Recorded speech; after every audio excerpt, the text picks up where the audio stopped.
We talked about big results on Boxing Day. There was one for Wolves as they beat Manchester United. It's tough out there, Manu. Well, actually, Newcastle are firing, and when I look at Manchester United, I don't see positive things, coming from the pitch, coming from the players, behavior, from the commitment as well of some players. They don't have the confidence, and if you listen to David Moyes, I believe in him, and I believe in the team right now because they play with such confidence and they score so many goals recently. So look at that. How can you concede a goal like this, on a straight corner twice in a row with two different goalkeepers? Yeah. You have to see that on Sunday morning, on the average, competition, Yeah. So it's just not good enough for Manchester United. I mean, Bruno Fernandes is having a tough time. But I think the second goal in this game almost sums Manchester United up because they lose possession of the ball. Garnacho here just doesn't even bother to get up, just lies on the floor. Wolves break away. And, 2v1 in that situation there. It's fantastic play from Cunha, who hasn't let his standards drop. He's been brilliant. And then Wang puts it in the goal. But for Wolves, it's a massive result. But for Ruben Amorim, he must be thinking to himself, how big is this job? Because we knew it was bad before he got there. Yeah. But the fact that we've not seen any improvement yet, the players are not kind of buying into what he wants to do, he must be thinking, what have I got to do to change it? I almost feel like every player that he puts out there is on trial. There's been a few that have done really well. Amad Diallo, he's been fantastic since he got in. So you put a tick next to his name. How many other players do you put a tick next to their name and go, do you know what? I can count on him. Probably none. Yeah, 4 defeats in the last 5 Premier League matches is as many as they lost in their previous 15. And I think the Premier League table, they are 8 points above the relegation zone. You see the fixtures coming soon? Yeah. Good luck. It's a tougher job for Ruben Amorim, as we mentioned. He's making all the wrong kinds of records, breaking all the wrong kinds of records for Manchester United. What can he do? I have no idea, honestly. And for me, I've been saying that for months and months and years. I think there is too many average players, wearing the Manchester United shirt. And they splash so much money on normal players. They don't have the character on top of it and the personality to wear that shirt. The Manchester United is such a great and huge club, and it's becoming anonymous. This is for me it's a pity, to watch them game after the game because I don't recognize them. I used to play against top players, they were fighting for the best price, the best position, with anger, with a style of playing, with personality and character. And I don't recognize this club for years now. Do you know what, though? He has to stick to his principles, Ruben Amorim. He can't waver a little bit now. He has to just go. I know he wants to play this 3-4-3, and it doesn't look like it's working, but he's coming to do a job at Manchester United. He has to stick with it now, regardless if results get worse. And then eventually, if he sticks with it, it will get better when he gets the players in that know that system. But right now, he can't waver a little bit, because if he does, all opposition fans, even some of the players will go, see, he's just like Erik ten Hag potentially. So regardless of results, he has to stick to his principles and stick to his philosophy. And now for Manchester United, I was trying to think, who is David Moyes? What are you talking about, David Moyes? Eddie Howe's Newcastle. Oh, Eddie Howe. Wait, what? Did I say David Moyes? Yes. I'm sorry about that. I was trying to... Is David Moyes coming back? What's going on? What are you trying to tell us? We've been here together for what? Yeah. you confuse me. Anyway, Eddie Howe's Newcastle are absolutely flying at the moment. Yes. Like you said, 11 goals in their last 3 Premier League, none. I know. That's why it's not a good news for Manchester United. They are enjoying what they're doing, actually, the Newcastle players. And they score so many goals and they create so many chances. They play with big character and personality all together, and the same direction as well, so which is very difficult, as a team. And at the moment, it's probably one of the most dangerous teams, in the Premier League. Yeah, because they're also solid defensively. Yes. They're really solid defensively as well, and they've got players at the top end of the pitch like Alexander Isak. I'm sure he's going to be on a lot of players' struggling list, although he probably won't go anywhere. They were brilliant, Newcastle. They're playing really well. They're scoring goals. At St James's Park, that place is a fortress. Yeah. Tough place to go. It's loud in there. It's a difficult place to go. And Eddie Howe's doing a really, really good job, because there were murmurings, certainly early on in the season, where he was under pressure. The fact that they've come out of that and they're playing really well, they're having a really good season, Newcastle. Okay, we talked about superstitions earlier on and numbers and stats and history. How much do you read into this as a player? Newcastle don't have a great record at Old Trafford. They've won only 1 of 39, and that was in 2013. And they haven't won their final game of the year for 7 years. Well, they're going to have to change it, aren't they, at some point? That has to change at some point, because I think the way that they're playing at the minute, I think Eddie Howe would look at that game against Manchester United and go, if we don't go there and win, that is a massive slap in the face for how good they've been of late and how bad Manchester United have been. They've got to go there. Look at what Bournemouth did to Manchester United when they went there. They've got to look at that result and go, we're better than Bournemouth. We have to go there and win. However you can do it, you have to. So they have to put that stat to bed. They have to. And United Newcastle. I would say Newcastle. Yeah, 2-1. 3-1 Newcastle. New Year's Day, Brentford Arsenal. The coach, the manager of Manchester United cannot be never, no matter what, comfortable. And I know the business that I'm in. So I know that if we don't win, regardless if they pay the buyout or not, I know that every manager is in danger, and I like that. I like that because that is our job. So I understand the question. And you can say that I'm here in month. I had four trainings, but we are not winning. So I have that. That is a reality, and I'm quite comfortable with that. Because you're going to be without your captain suspended, could you have Harry Maguire as your captain? Because he's been skipper before of the club. Would you consider having him as captain? You will have to wait until the game. You will see the captain. What do you think of Harry now he's come back and playing for you? Because he's had a rough sort of couple of years. Have you been impressed? He works really well. He's focused on the job, not what people said. He has no excuses, even if he had some tough moments. So I think in that department he's an example. So he's there to play, to help the team. He's trying to do that. Good evening, Ruben. You mentioned the goalkeeper blocking game and this game. Do you think that referees need to make sure that they're protecting the players, or do you want your players to be stronger, or is it? I don't want to, after a defeat, I don't want to talk about that. But you can see that every corner nowadays is an opportunity.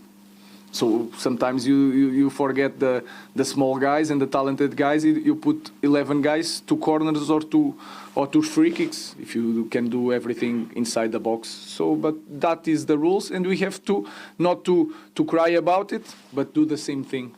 So we have to focus on doing the same thing to the opponent. So that is my goal at the moment. You need some bigger players. No, what I'm saying is that if set pieces is becoming so important, you can do everything. So we have to learn it, and I have to do it the same thing, even with the small guys. We just have to copy and do the same thing, and not trying to change the rules. Just use the rules to score also goals with set pieces. Sorry. Newcastle up next. What kind of challenge are you expecting from them? They're a side in good form, and obviously the struggles you had against Bournemouth, you felt the atmosphere in the stadium. Yeah, we have to fight against everything, because our supporters are always there, but they are tired of this moment. We have to expect that any play from Newcastle near our box is going to put the stadium nervous, and our players have to cope with that. So it's a very strong team, very fast, with a lot of pace, with a lot of time working with the same coach. And we want to be competitive and try to win the game, that's all. Last question, Andy. What do you want from the fans against Newcastle? Nothing. I'm not even there to ask anything to our fans. They gave us everything. The full stadium, always supporting, clapping after lost. So I just want to give something to the fans, not asking something to the fans. Confidence, that's the edge. Confidence transforms players individually, transforms teams. And I think it's taken us a couple of wins to get that back. And then when you have it, you've got to protect it and keep it at all costs. And that, for me, will come down to now our focus not getting swayed, directed anywhere else other than the next game. We've got a potential couple of pitfalls in the way, January transfer window, Carabao Cup semi-finals. It's just got to be very short focus onto the next match now. This is part of Ineos coming in.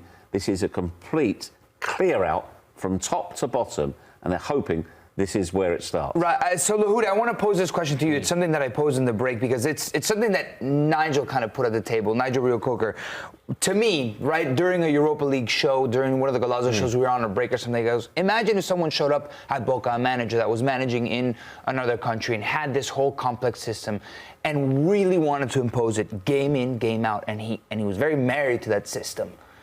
But he started losing and losing and losing and drawing and then winning a game and then losing, right? It was a negative trend.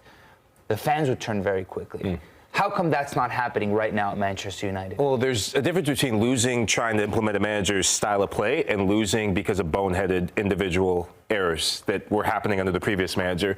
And Erik ten Hag, we're still seeing set-piece goals, and they've gone up significantly under Amorim, which that's down to having a goalkeeper that's not comfortable dealing with crosses. That hasn't changed from last year. It's still a big factor this year. It just happens to be even more magnified because it's back-to-back weeks with Olympico, so that always sprinkles a little bit of Salt Bay in the wounds. But the things... They're cracking, they're pouring salt, like... they're in a salt cave. Everything. Well, 2 Olympics in a week. But the things that, as a manager, and I would love to be a fly on the wall in the conversation he's having today, and maybe even on the coach back or the flight back, probably the coach back to Manchester after the match, is when you have your captain, Bruno Fernandes, who lacks discipline, who continues to get red cards in key moments. When you're trying to build something as a manager, you put the tactics out there, and then your captain, who's supposed to lead by example, not just offensively, we know the quality he has. This guy, when he's locked in, when he has everything between the ears locked in, he is a world-class talent.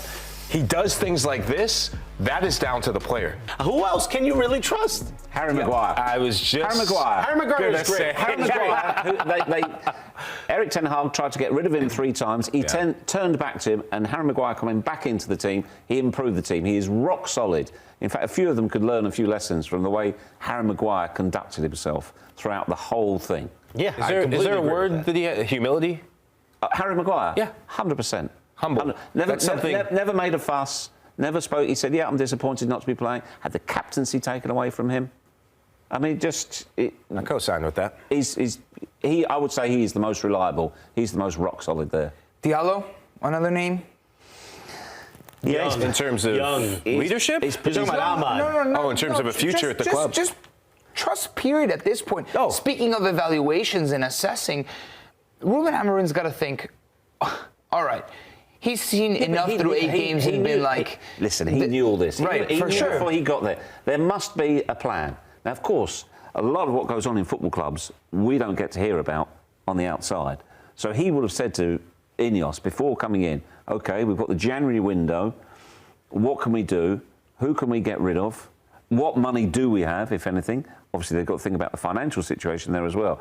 This is not a surprise to Ruben Amorim. Not at all. Now, obviously, he would have hoped for better results, but he doesn't look remotely phased about how badly it's going at the moment. It does feel like it's part of a plan, and probably 100%. not. It doesn't feel comfortable for Manchester United fans to hear that because you start sliding down the table, and group chats are going crazy. You probably want to defend your club, and remember, this is supposedly the biggest club in the world. This is on par with Ala Madrid. This should be the glory Man United, and right now it's not. And it's the stadium is falling apart. There's a leak in the conference room while they're trying to do a post-game conference. It feels like everything is falling apart on the pitch in particular. If you're winning, all of that goes away, and they're not at the moment. But you have to assume that this is leading to a position where Ruben Amorim gets his way, where he can play his 3-4-3. Players understand it, and they're back to fighting for the badge. And it doesn't feel like we're there yet. I don't know what step we're on,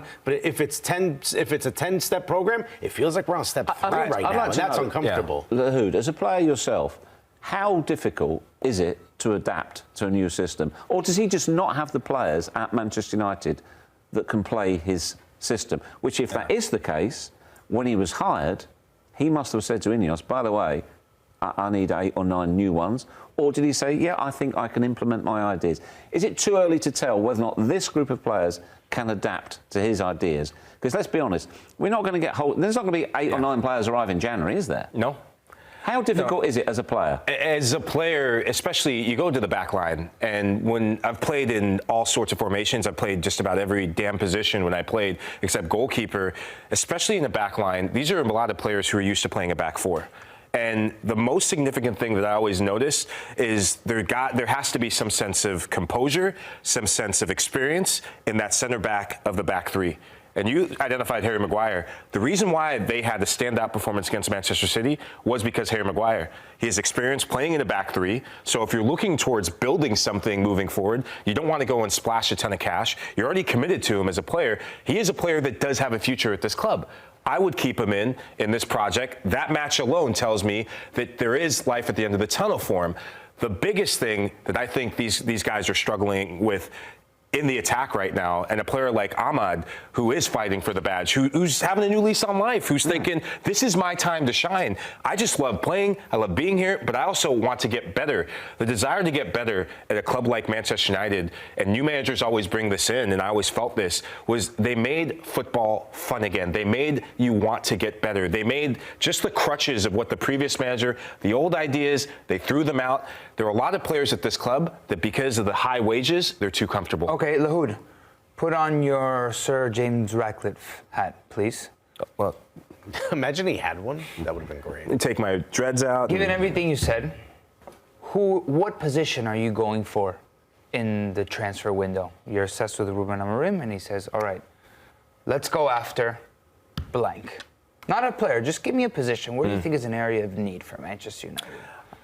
I think because Luke Shaw is deemed to be unreliable, I'm starting from the back because they're not scoring goals. I'm starting from the back and I'll get to the front. I'm starting from the back and get to the front. You're talking about putting on a hat. He said be Sir Jim Ratcliffe, not Father Christmas. How many do you think you're getting? Yeah, exactly, dude. Luke I'm starting from the back. I'll give you two. Father Christmas, host of Morning Footy today, gives you two positions that you can reinforce. I'm starting from the back, and I'm identifying the left full back position because that is the key in Ruben Amorim in this 3-4-3. The way he plays, we laugh about defenders and whatnot, but that is a key to his success when he played for Sporting Lisbon. You have to have a left-sided, left-footed, healthy, dependable player. They don't have that right now because Luke Shaw, I believe his time at United should be coming into an end. It's unfortunate with the injuries, but Dallo and Mazraoui aren't good enough. Dallo has been terrible this season. Good enough is kind to him. He's been terrible this season. The player that was there a season ago loved what he did last season under Ten Hag. This season, better on the right. Playing on the right has been the best thing for him, but he's been playing majority of the time on his left. Doesn't look comfortable, doesn't look secure. 1v1 defending. And going to look good. But you still got to perform. Sure. Right? Come on, don't ignore Santa. Who else are you getting? Yeah. So, one more position you've got. One more. You got to get someone who can score goals consistently. Another strike. You got Xerxes, you got Højlund. Baragasa, you go for another big splash. You go and look, Joshua Xerxes is not the right fit for this system. You get him, you sell him back to Italy, you get money for him, someone will pay money for him, and you get someone who's serviceable at the number 9, and you get competition between Rasmus Højlund playing in your cup competitions, and you get a serviceable number 9. Do you get an experienced player? Because Højlund's young, he needs help, he needs support. So do you get an experienced striker in?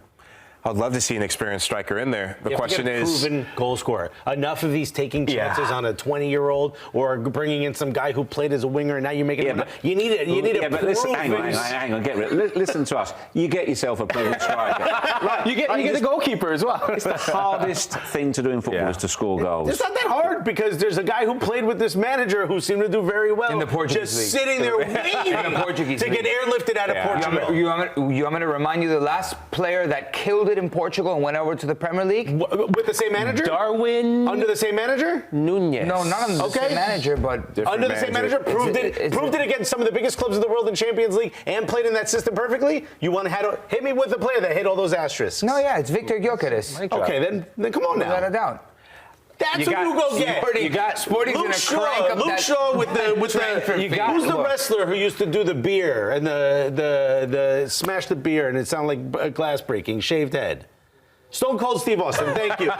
We used to do the 2 knee braces. You get Luke Shaw out there in the 2 knee braces, and Jokic is up top scoring goals, and that will help fix Manchester United until they get to the summer transfer window and can replace some of those defensive players that you need. And while we're talking about Harry Maguire, perfect scenario, all things considered, perfect scenario. Are you building your defensive team around Harry Maguire next season? A 32-year-old? In the short term, yes. In a perfect world, I said. In a perfect world. Best case scenario is not Harry Maguire. In a perfect world, United are not in this situation. So perfect worlds don't matter. In a perfect world, in the reality that Manchester United, best case scenario is not Harry Maguire. In the reality that Manchester United are in right now, Harry Maguire is the person you keep. He's going to be 32. In the reality that Manchester United are right now. Hold on, 32 for a centre back is not old. It's beginning to get old. You can get value for him.